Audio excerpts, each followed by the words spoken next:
What's really good, friends? This is Ali, and I am absolutely convinced that today is the most amazing day of my life. This is gonna be the best day of my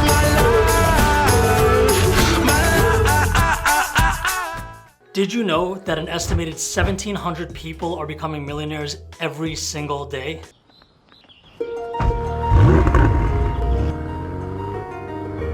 If this is a hard and fast fact, how can you figure out what to do with your life in order to change your financial status? It has been proven that by waking up early and engaging in a specific morning routine, you can filter out the noise that continues to distract you from making a singular decision on what exactly you need to do, and how to focus and stay on a consistent path towards fulfilling your desires by way of doing impactful work that's fun, creative, and creates autonomy and freedom to do what you want when you want to do it, without having to worry about money because you'll have enough of it. During the whole COVID pandemic, I read a book by Cal Newport called So Good They Can't Ignore You, which talks about the Craftsman Mindset.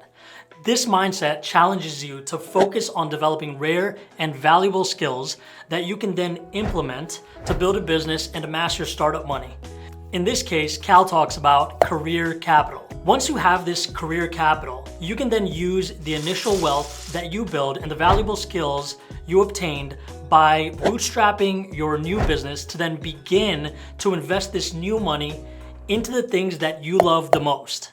The reason why I love the Craftsman Mindset is because it is the antithesis to the passion mindset.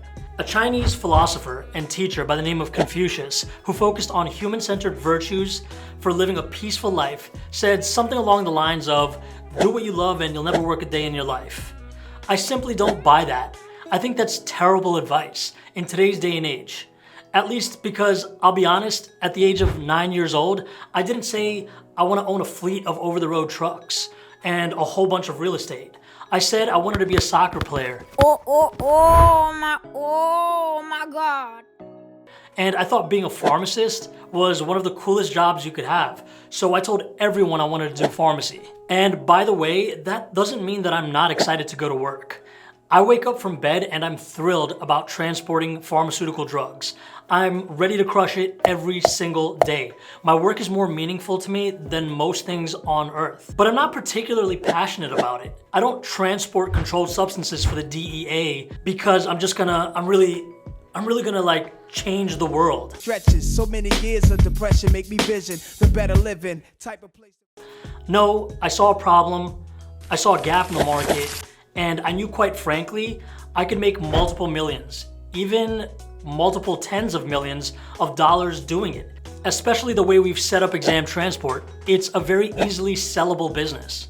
So yes, you need to focus on being practical, but you also need to focus on solving problems in according to your skill set. Following your passions will keep you poor, but I'm not saying abandon what makes you smile, but rather, once you have the dough, then you can buy and participate in everything that you love. I believe that you should build a business based on what is practical and generates money first, so you can obtain your career capital, as Cal Newport termed it. And then thereafter, you can take the skills that you've mastered from a boring business and the new money you've generated, and thereafter invest into the things that you're passionate about, whatever those things might be. This is putting practicality in front of passion, which is the foundation of delayed gratification. And I'm gonna dive into delayed gratification here in just a minute. Wait, real talk. As an entrepreneur on the come up, who exactly is your best friend? We've all heard these sayings on surrounding yourself with successful people and a supportive group of friends. You know, birds of the same feather flock together. Show me your friends and I'll show you your future. Watch the company you keep and the crowd you bring. Watch the company you keep and the crowd you bring. When I quit my job as an investment banker at Credit Suisse in New York City, I had a major paradigm shift in my mind. I was reading a book called The 4-Hour Workweek by Tim Ferriss, and I decided that I was no longer interested in working 14-hour days where I was trading my time for money. I was able to systematically figure out the answer to how I could make $250,000 in 24 months, although it ended up taking me a little less than 2 years to do so. I want to teach you the technique I used to figure out what I needed to do with my life in order to put $240,000 into my bank account. As a result of the strides I took to get to my first $250,000, I ended up generating $1.2 million in revenue when I was 27 years old. And that was the first time in my life that I ever broke the $1 million mark. Just 4 years prior to that, at the age of 23, I was homeless. So I feel obliged to speak on this topic from personal experience. Following your dreams is a lonely, solitary, and aggressive pursuit. When your mind finally chooses fight over flight, that's when you are truly hunting to secure the bag. You cannot wait for somebody to believe in what you're doing. Truth be told, nobody believes in you or your dreams. They're all busy trying to pick up their skirt and see if they can figure out if they have the guts to go after what they want in life. So to begin with, you need to pull out the marker and write this on your mirror. My life is my responsibility. There are people who wholeheartedly believe that it's lonely at the top. Well, I can tell you from personal experience that those people have no idea what it feels like to be at the bottom.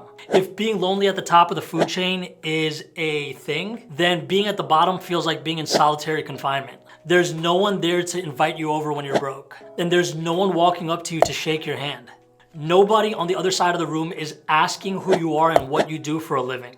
So as a budding entrepreneur, your best friend, first and foremost, needs to be yourself. The person in the mirror can talk to you about anything. I get the best advice from myself, and I can talk to myself about everything.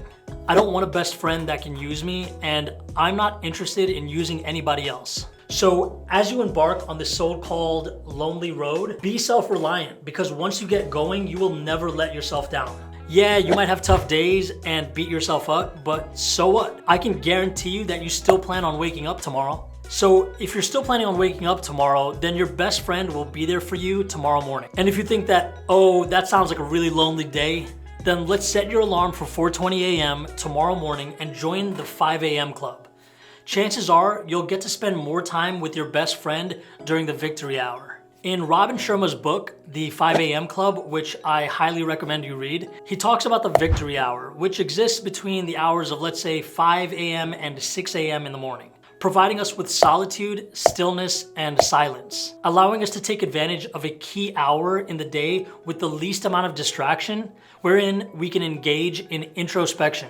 So he dials down this 20-20-20 rule, right? Which basically means 20 minutes of cardiovascular exercise, followed by 20 minutes of reflection. And this could be like prayer or yoga or mindful meditation. But if you're really good at self-coaching, then talking to yourself is a good idea too. And then finally, 20 minutes of growth. So this 20 minutes of growth is what I want to dive into in today's video. The idea of 20 minutes of self-growth is so open-ended that most people probably get lost in this last 20-minute leg of the morning. I want to make a specific recommendation that worked really well for me personally and how I was able to grow my mindset inside of a daily 20-minute growth session with myself, and how you can start doing this tomorrow at 5 a.m. So here's the process for tomorrow's growth session. Take your major goal and structure it as a question. So if your goal is to make $250,000 in income, then write this question on paper. How can I make $250K in the next 25 months at the rate of $10,000 a month? That's a pretty specific question. This is an open-ended question, so now we're gonna get into the 21 answers. This part is called mindstorming, so we're gonna write down 21 answers to this question. Now, the more specific your question, the better, because it'll force you to come up with more specific answers. Hypothetical answers could be like, start an online drop Shopify store, buy your first Class 8 truck, get your real estate license, and close 10 deals that generate $25K in commission on each deal. Fix and flip 5 houses and make $50K on each deal. The answers are within you, so dig deep. Convince yourself to write 21 answers to the same question, forcing you to dig deep into your mind. You see, the first 5 answers are gonna be easy. You can probably think of 5 right now, but the next 5 might be a little bit more difficult to answer. And the 10 after that are gonna be really tough. And the last answer is gonna be the hardest to come up with. Now, I'm not saying do this every morning for the rest of your life. I'm saying come up with as many answers as you can in 20 minutes and then stop. If you can't come up with 21 answers on day 1, that's perfectly fine. Show up at the 5 a.m. club the following morning at the victory hour and engage yourself again in the 20-20-20 routine. And get back to more answers on a daily basis until you get to your 21st answer. When you get there, look at all of your answers. Pick the answer that your gut feels is the most practical thing for you, and then call that your 21st answer. Chase that answer down and be absolutely relentless about getting to your singular goal. Every day, take one step closer towards that answer, towards that one singular goal that you created a question about. And this will enable you to focus on paving your path to financial autonomy. Finding your niche is not only in identifying your goal, or only in the 21st answer that you decide to pursue in obtaining that goal. Your money-making skill set lies somewhere in the balance of combining the goal and the answer and figuring out what works for you and what you could see yourself doing. What's your truth? Meaning, like, what do you already know deep down inside of you? In order for you to do something you're very passionate about, you can't waste your time on weapons of mass distraction. When I say weapons of mass distraction, I'm talking about TV, video games, alcohol, weed, online betting. These things are so detrimental to your ability to succeed. And even if you're succeeding right now and still engaging in these bad habits, chances are they're gonna catch up to you over time. Chances are they're gonna catch up to you down the road and negatively impact your health and your ability to make razor sharp decisions. You'll never regret trying to go it on your own and make your first million on this 21st answer. But I suspect that you will always be haunted if you decide to not try at all. After enough reflection and prayer, you should effectively trust in becoming your own best friend and taking the path less traveled on. Success will always be 2 steps outside of your comfort zone, because it involves delaying your gratification. And I wanna get into delayed gratification real quick before I jump and get back to work.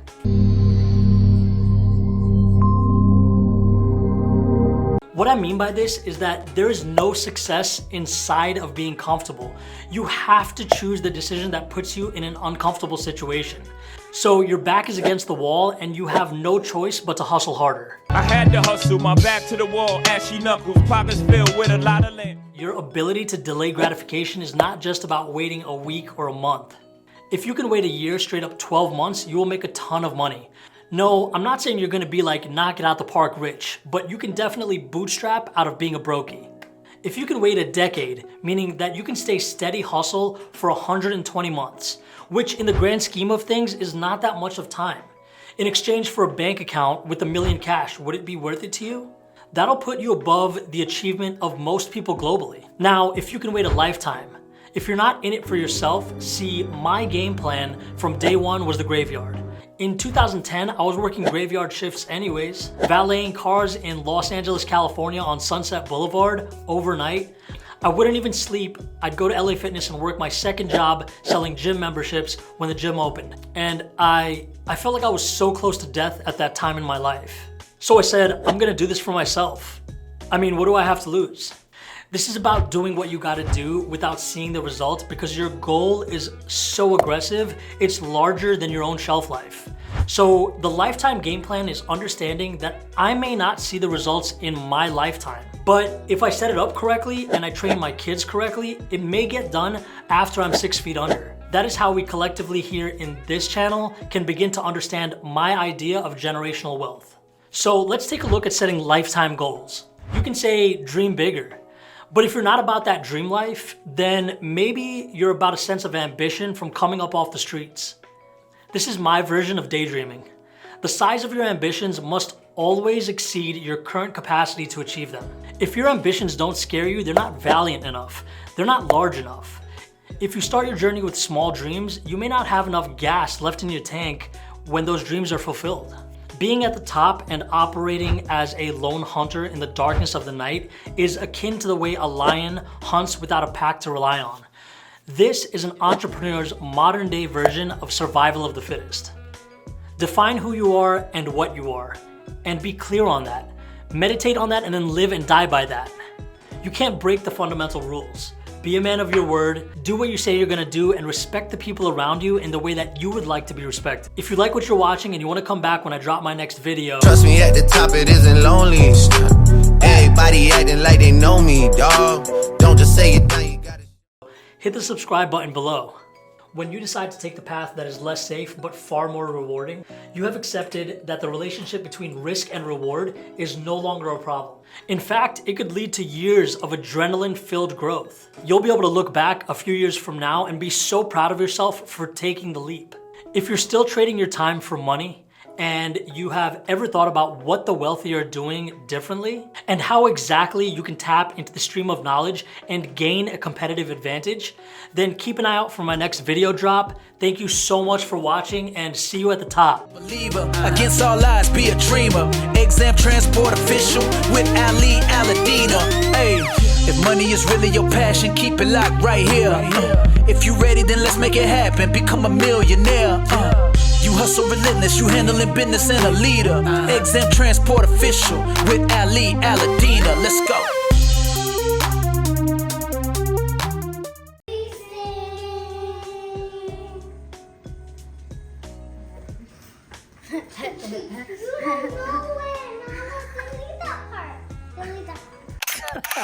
They didn't even believe in us. God did.